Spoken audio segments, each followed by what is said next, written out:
guests, the President of the United States, accompanied by the Vice President of the United States, Birmingham, Alabama Mayor Randall Woodfin and Sari Kaufman.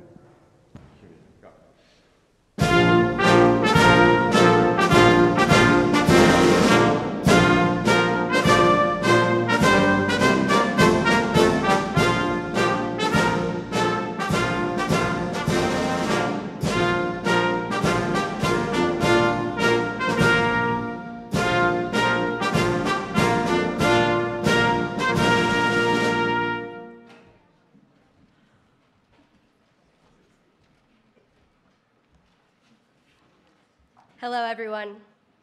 My name is Sari Kaufman.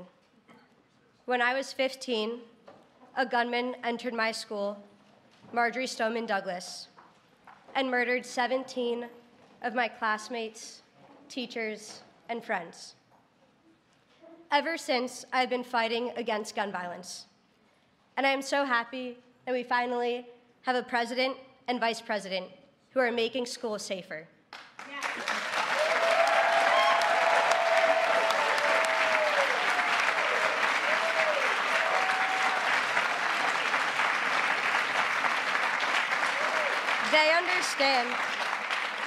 They understand that gun violence and the fear of gun violence impacts every community. School shooting drills are adding to this fear and anxiety. While we must be prepared, we should not be traumatizing students. That is why I am grateful to President Biden and Vice President Harris for not only leading on the issue of gun violence, but showing compassion while they do it. This leadership is something I have seen firsthand. Vice President Harris has comforted survivors across our country. She has walked the halls of my school in Parkland alongside the families of the victims. She has listened to Gen Z leaders and understands how we are feeling. And she leads the first ever White House Office of Gun Violence Prevention.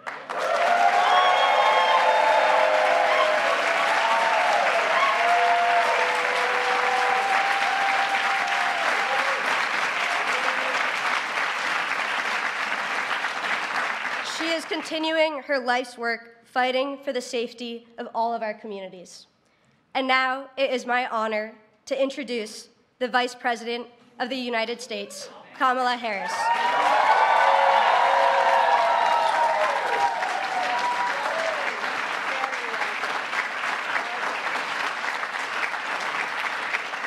Good afternoon, everyone. Good afternoon. Thank you. Please have a seat. Please have a seat. Sari, you are extraordinary. You are right. I have been traveling our country for many years, meeting with extraordinary heroes, and you are really an extraordinary leader. And when I look at you, I know the future of our country is bright. Thank you, Sari. Thank you. Thank you. And to all the leaders here, survivors, family members, loved ones, thank you all for the work that you do and the voice that you carry for so many who are not in this room right now, but deserve to be seen, deserve to be known, deserve to be heard. I thank you all for all that you do to sacrifice your time and your hearts to give what you give to so many. And so it is good to be with everyone, including our extraordinary President, Joe Biden.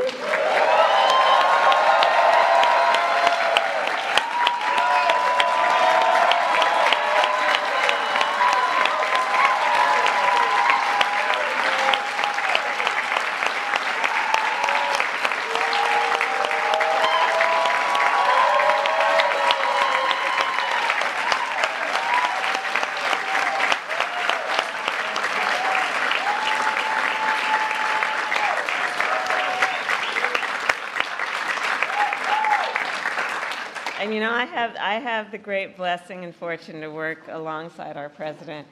And wherever we are together, whether the cameras are in the room or not, he cares about the American people. He loves the American people. And he in his leadership, so much of his leadership is always about fighting for the dignity of all people and understanding the pain that many might experience and what we must do as leaders to alleviate that pain. And I thank you, Mr. President, for all that you are.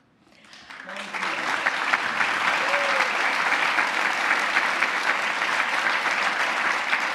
And to all the members of Congress who are here, all the leaders who are here, I thank you. So before I begin, I will say a few words about Hurricane Helene. So the President and I, of course, are monitoring the case and the situation closely, and we urge everyone who is watching at this very moment to take this storm very seriously, and please follow the guidance of your local officials. And President Biden and I, of course, will continue to work closely with state and local officials to ensure that everyone is safe and to protect communities before, during, and after the storm. So with that, I will turn to the subject at hand.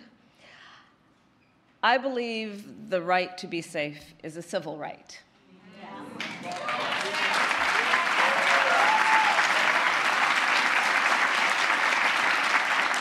And that the people of America have a right, then, to live, work, worship, and learn without fear of violence, including gun violence. And yet, our nation is experiencing an epidemic of gun violence. I'm telling a bunch of leaders who know. Today, 1 in 5 Americans has a family member that was killed by gun violence. Gun violence is now the #1 cause of the death of children in America. Not car accidents, not cancer, gun violence, the #1 cause of death for the children of America. And this is the result of many, many issues, including mass shootings and school shootings that are too frequently occurring in our nation. And it is, of course, the result of everyday gun violence, which occurs in cities and neighborhoods and towns across our nation.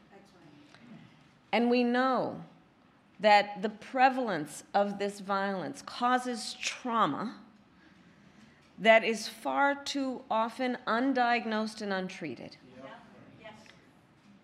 which means that the effect of it is from that moment and lingers for a lifetime if we don't take seriously what are the seen and visible and unseen injuries that result from this violence. Over the years, I've held the hands of far too many mothers and fathers to try and comfort them after their child was killed by gun violence. And let us all agree, it does not have to be this way. We know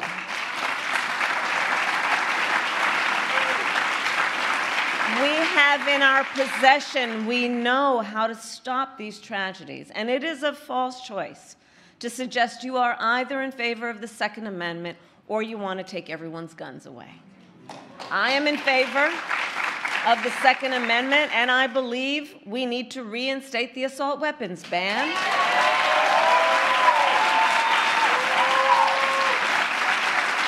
And pass universal background checks, safe storage laws, and red flag laws.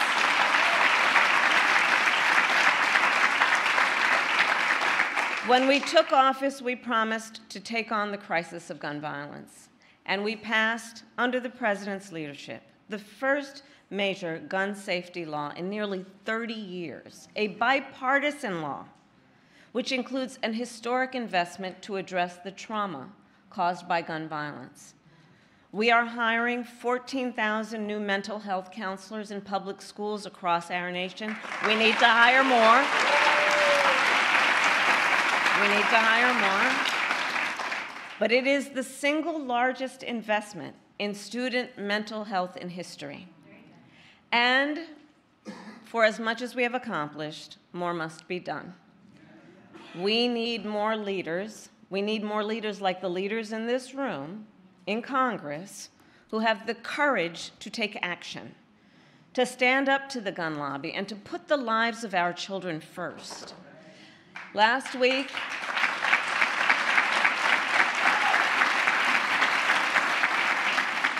Last week, I met with a young leader. Her name is Natalie. She is a 15-year-old student at Appalachia High School and a survivor of gun violence. When we met, Natalie was still wearing bandages, and she is extraordinarily brave. And so on behalf of her, on behalf of all the survivors that we have lost, let us continue to fight to end the epidemic of gun violence and to keep our communities and our children safe. And now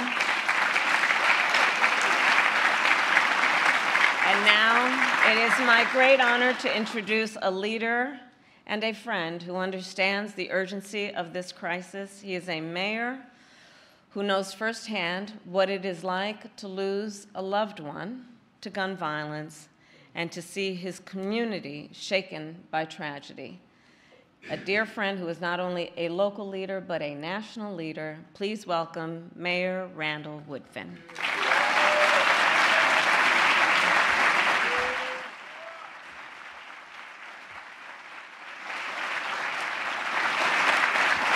Thank you.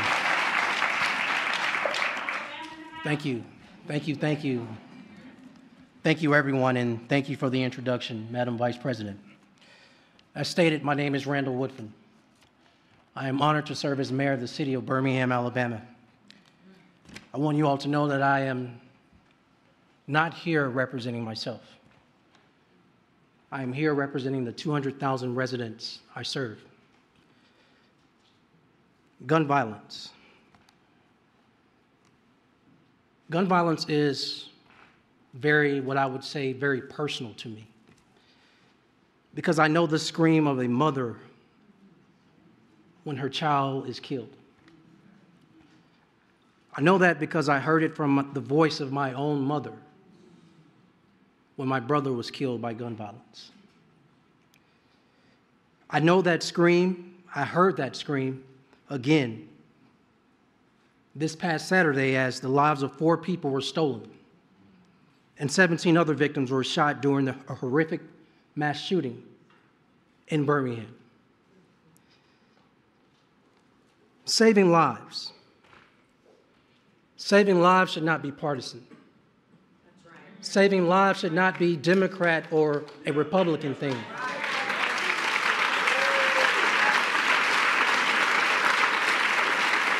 Saving lives, everyone. Saving lives shouldn't even be political. Saving lives is the most American thing we can do together.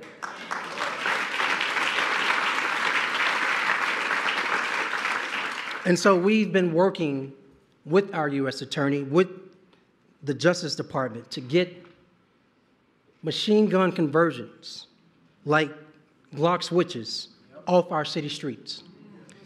But still, my community, and I imagine other communities, are still finding the use of these devices at crime scene after crime scene. And so that is why I'm grateful to our president. That is why I'm so grateful to our vice president as well, who today are taking more action to help people not only in Birmingham, but across our country. Today, we work to loosen the grip that gun violence has on our communities. I know firsthand what it means to have a president who is not only a partner, but a friend to community and cities. The Biden-Harris administration is making historic and transformative investments in our neighborhoods, but most importantly, in our people. Instead of being overlooked, I am happy to stand on this stage and tell you we have a president who not only sees us, but truly believes in us. And that is why it is my honor to introduce President Joe Biden, who has been a true friend to Birmingham, Alabama.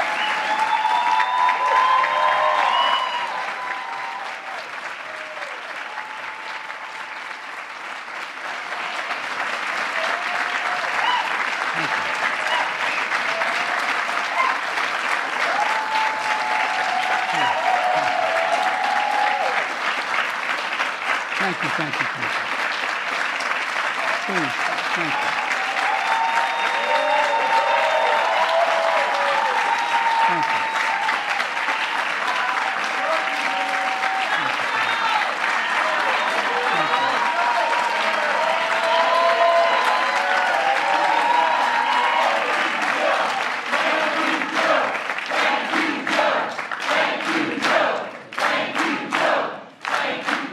Please have a seat. That was very nice of you all. Thank you very much. Mayor Woodfin, thank you for your introduction. And quite frankly, for your extraordinary leadership in Birmingham. Yeah. You know, through your love for your brother, helping ensure that he and all victims of gun violence have not died in vain. May I ask you a question? How many of you in this audience have lost someone in the family to gun violence? I know from experience of other losses that this is bittersweet. We want us to be doing this, but it brings back the very moment it happened, no matter how long since it's occurred. You're here and you remember. Remember the first time you heard my son, my daughter, my mother, my father, my brother, my sister, somebody you lost. I know the feeling in a different context, and it's heartbreaking. So thank you for the courage to be here.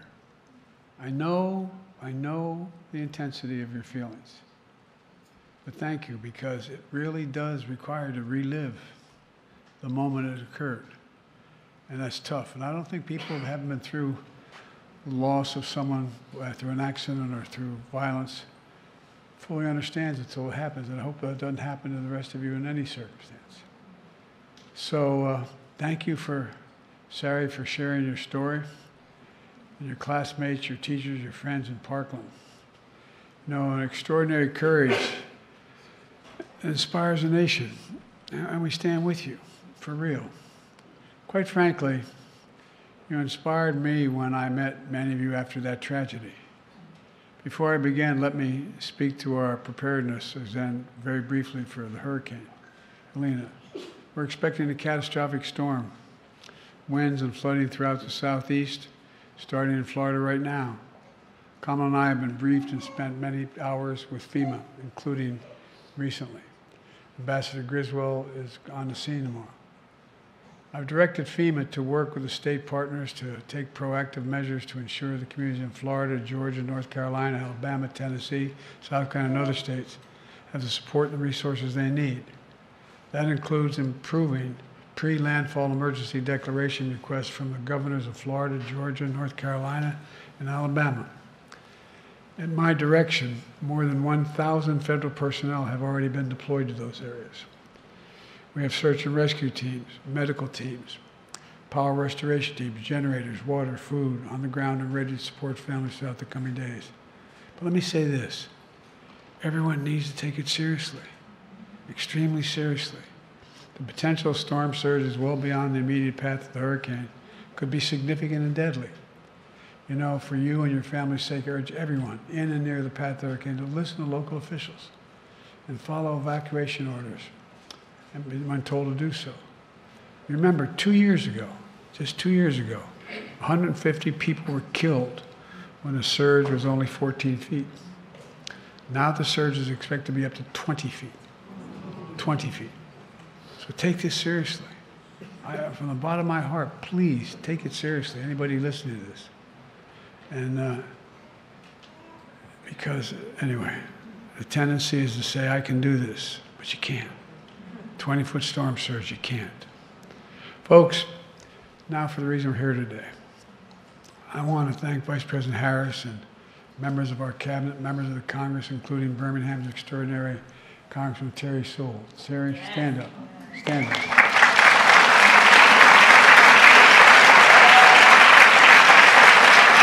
I want to thank Congressman Mike Thompson. Mike, stand up.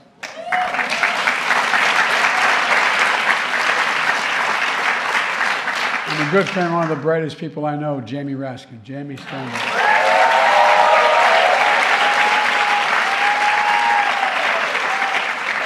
And Congressman Maxwell Frost, who started by organizing opposition to gun violence, is now the youngest member of Congress.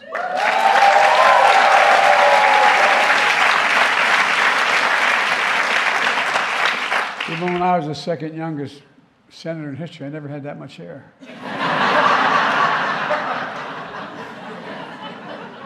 And Representative Lucy Macbeth, whose son Jordan was killed by gun violence.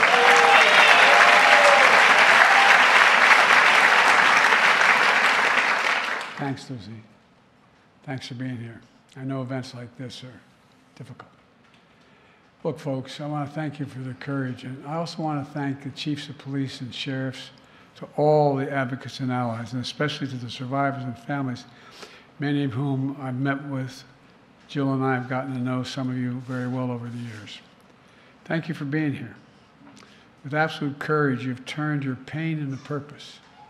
That's what it's all about, turning your pain into purpose, your loss into determination, your anger into commitment, and the power of a movement of saving lives. That's okay. Babies rule in my house.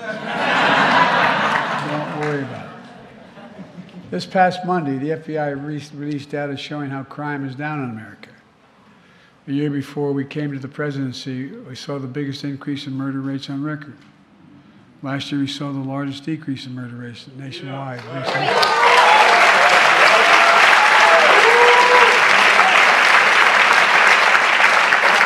Thanks to guys like you wearing those uniforms. The homicide rate in 2023 was 16% below the year before we became president and vice president. In the first half of 2024, in large cities across the country, homicide rate dropped another 17%.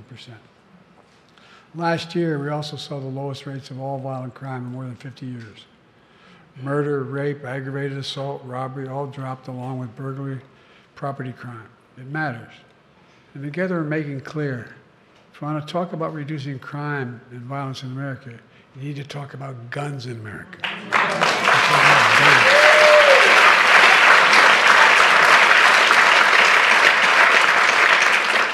You just heard Kamala cite the statistics all Americans should be ashamed of. Guns are the number one, hard to believe, are the number one killer of children in America, more than any other cause. Accidents, more than any other cause. It's almost unbelievable to think it's sick. Last year, after another school shooting, my predecessor said, like some members of Congress say, quote, just get over it. Yeah. I'm going to be very blunt. Secretary Vance of Ohio has called these shootings facts of life. Who the hell do these people think they are? I mean it.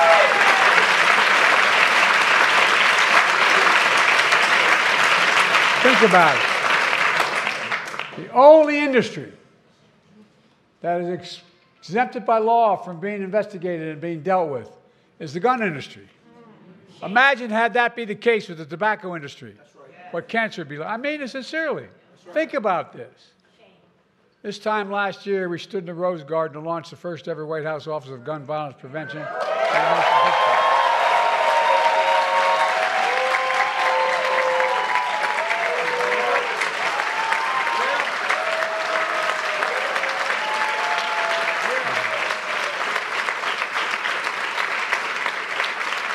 I look around the room and I see survivors like our former magnificent Congresswoman, who's always out there fighting. Thank you, Gabby. Thank you, Gabby. You know, it's staffed by gun violence survivors and experts overseen by our incredible Vice President. The purpose is to drive and coordinate the government and nationwide effort to reduce gun violence in America. Over the past year, we made tremendous progress. More background checks required for firearms sold at gun shows online. New interagency response teams to support communities after mass shootings. And I've been to all but 3 mass shootings in the United States of America and spent time with surviving families, many of whom I see here in this audience, because it's important to raise up what's happening. Most comprehensive federal guide ever on safe gun storage and firearms. First ever Surgeon General's advisory declaring gun violence to be a public health crisis.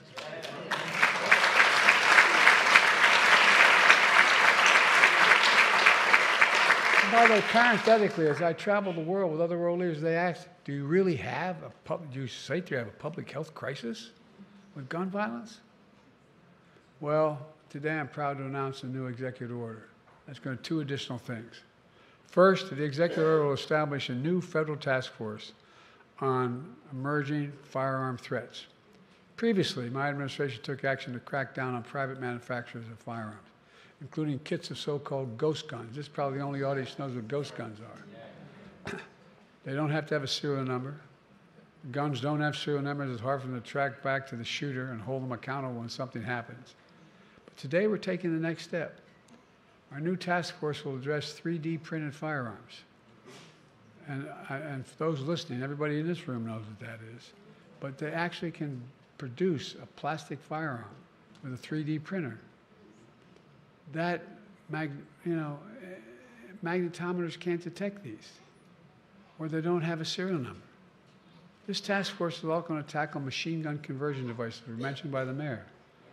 Devices that illegally turn semi-automatic weapons, including handguns, into fully automatic machine guns. They can fire up to 20 bullets in 2 seconds. 20 in 2 seconds. These devices are already illegal under federal law and can be made on a 3D printer for just 40 cents in less than 30 minutes and sold for as little as $20.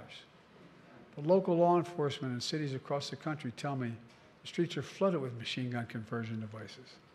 Isn't that right, Captain? Because the parts are small, cheap, and easy to make. The impact of these devices is devastating. Just this weekend, a machine gun conversion device was found at the scene of a mass shooting in Birmingham. I can tell you, over 100 shell casings.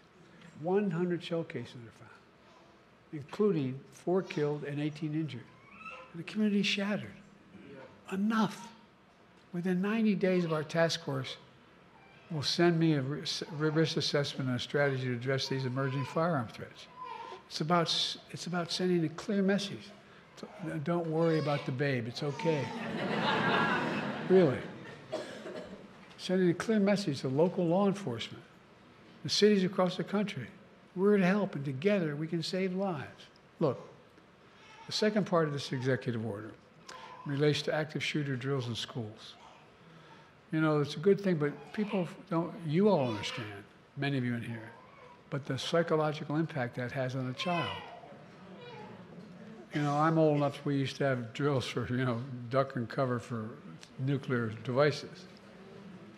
But guess what? Now we're talking about kids know what's happening. Yeah. Kamala just talked about the worry of parents and the stress and fear of students have when they're told to participate in active shooter drills.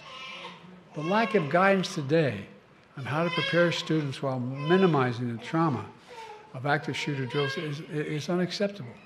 So today I'm directing the members of my cabinet to return to me within 110 days with resources and information for schools to improve active shooter drills, minimize this harm, create age-appropriate content, and communicate with parents before and after these drills happen so they know what's going on.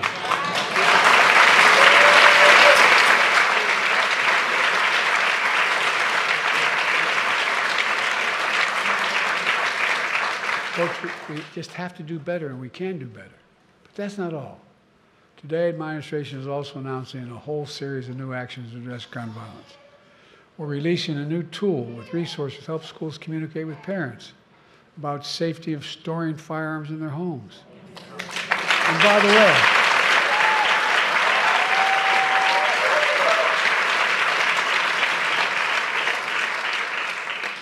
I, along with Diane Fines, the guy that passed the first assault weapons ban. And here's the deal. It was amazing. Amazing how many of those gun violence occurred with those when they were outlawed with these firearms were a consequence of a parent not being responsible with the guns they own. Or in a recent case, I won't get into it because it's under litigation, a parent who provided an assault weapon to a young child. It's been found that when school administrators communicate with parents about safe storage of firearms in their homes, it motivates parents to act.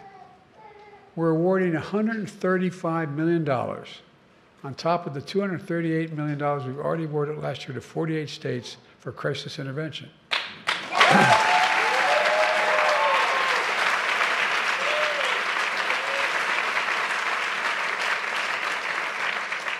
Including tools like red flag laws. I'm going to be very personal here. My son was Attorney General of the first state in the nation to institute that statewide. Temporarily removing firearms from those who are a danger to themselves and others. Yes. Right. Well, it's important. We're awarding an additional $85 million to 30 community violence intervention programs on top of the $200 million we've already invested in these programs.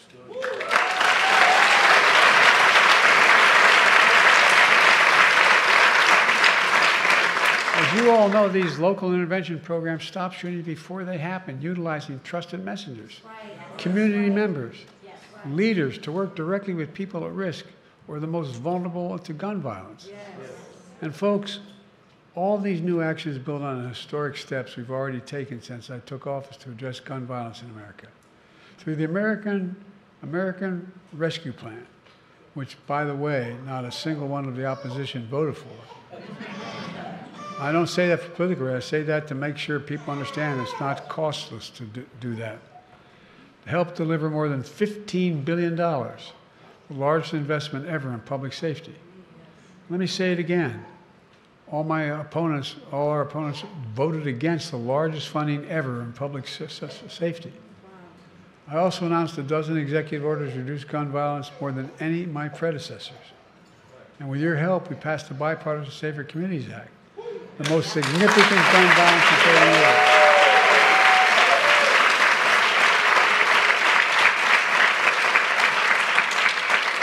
And so many things because we had a first-rate prosecutor who had an incredible experience dealing with these things. Among many things is strengthened background checks for anyone under the age of 21 seeking to purchase a firearm. Since we implemented the background check system last year, we've kept almost 1,000 guns out of the hands of people under the age of 21. But folks, the law also invests over $1 billion, the largest one-time ever investment ever in seeking to deal with mental health issues in our schools.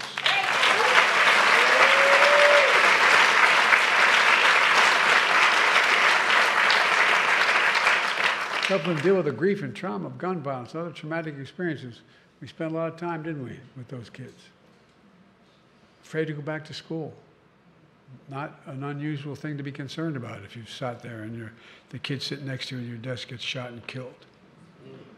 My former Senate Deputy Chief of Staff is here with me today, Roger Harrison, sitting in the back there. He founded an organization that does outreach programs for middle and high school students dealing with mental health issues. And many others around the country doing similar things. We still have more to do. But the steps we've taken so far in reducing gun violence and saving lives are real. But we have to keep going. There's so much more we have to do. I think it's time to reinstate the assault weapons ban and high-capacity magazines.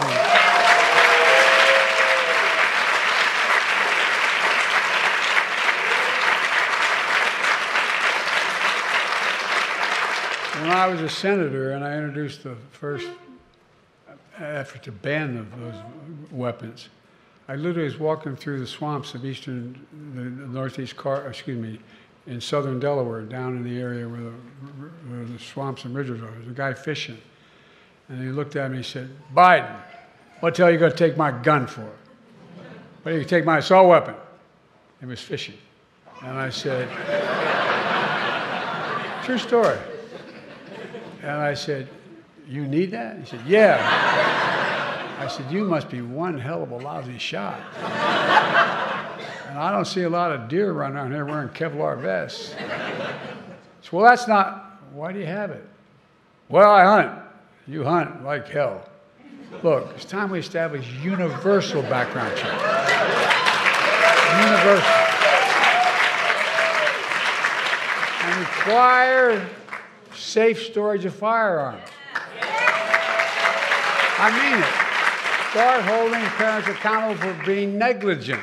By the way, if you pulled up here wherever you parked and left your key in your car, and a student steals the car and gets in an accident, you are held responsible. Why in the hell would that not be the case if you left a gun case open? I mean it.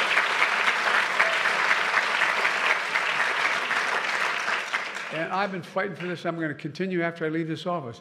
End immunity for the gun industry. End it, end it, end it.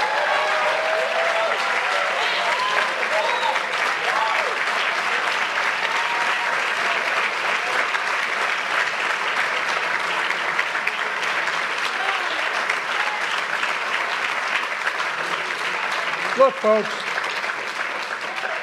I taught constitutional law for years, constitutional law. Never was the Second Amendment meant to be absolute. Back when it was passed, you could not own a cannon.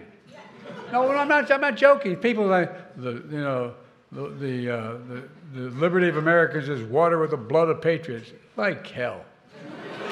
I'm serious. Think about it. Think about it. It was never absolute. Never, never, never, never. It's time we increase funding for the Bureau of Alcohol, Tobacco, Firearms, and Explosives.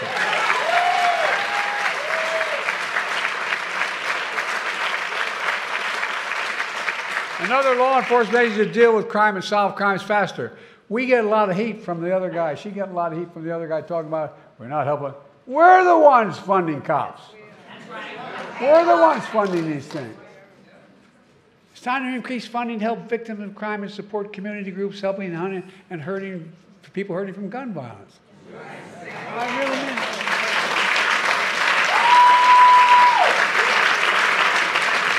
Unfortunately, my predecessor and a lot of congressional other people opposed all these steps to reduce gun violence. Instead, they tried to stop the crackdown on ghost gun kits, by the way. Well, that's a real big deal. I mean, we can't deny the Second Amendment right. Give me a break. If they got their way, criminals could traffic guns and commit crimes. Congressional opponents are trying to defund the Office of Gun Violence Prevention. There's an amendment to defund the Office of Gun Violence Prevention. Bless me, Father, as we say in my church.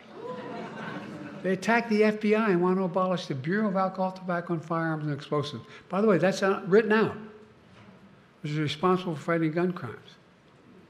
Folks, you can't be pro-law enforcement and be anti-FBI and ATF. It's outrageous.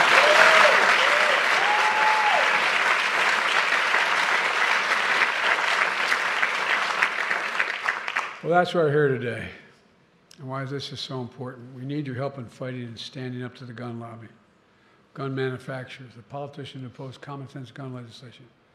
Because whether you're a Democrat or Republican or Independent, we all want our families to be safe. When we drop families off at the house of worship, or a child at a mall, or a movie theater, or a school, we don't have to worry about whether that's the last time we'll see them. I mean, think about it. Think about it. We all want our kids to have the freedom to learn how to read and write in schools instead of duck and cover. Let me close with this. I know how difficult this work is, particularly for someone who's been through the tragedies and consequences of it. But I also have no illusions about the champions and heroes in this fight, including all of you. I really don't. Look at what you've already done. Look at the movie you built. Look at the elected officials standing alongside me and here today. Listen to the young people speaking out. That's the power of your loved ones and their memory.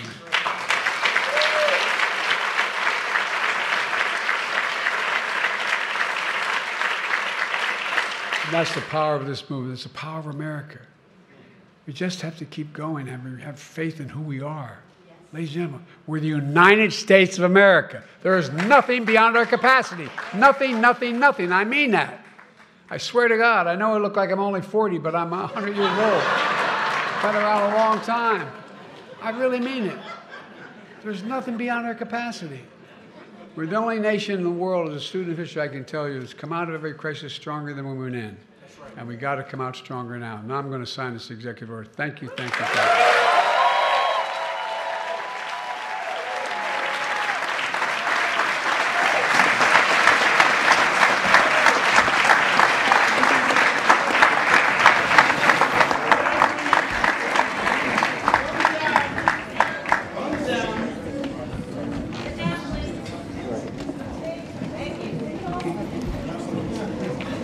All right.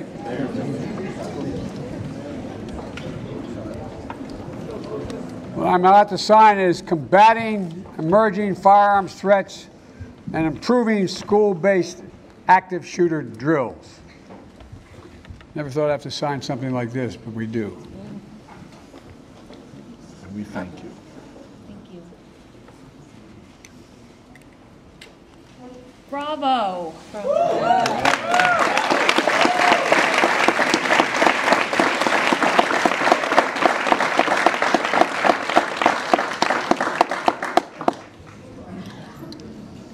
Keep it going, boss.